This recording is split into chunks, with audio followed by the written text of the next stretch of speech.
Eşkinə xəstə düşmüşəm, sən də mənim dərdimə dərman kimisən.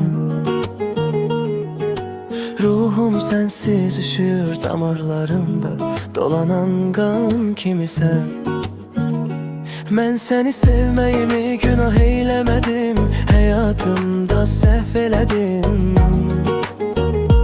Nə arzular qaldı yarım, nə arzuları əllərimlə məhv elədim. Yadındadırmı? Sen idin tek nefes almağıma sebepkar ürəyim. Ne məni özgəlerde ara, ne məni özgə ürəkdə axtar ürəyim. Qənim kəsildin mənə, sən qəsdimə durdun, qəti düşmənim kimi.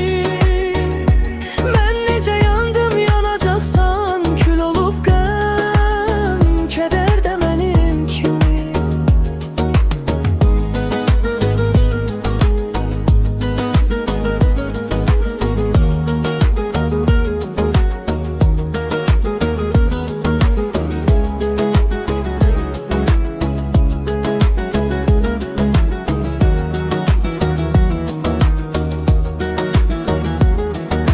Sessiz olub tək gecələr süffə qədər sızlamışam, ağlamışam.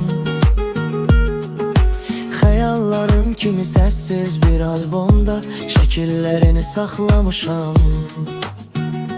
Qırdın ürəyimi dəfələrlə, mənə qıydın, sənə mən doymamışam.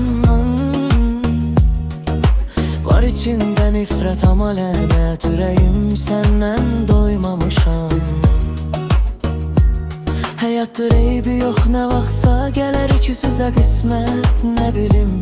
Rastlaşdırar uca Allah, ya təsadüf ya da fürsət, nə bilim.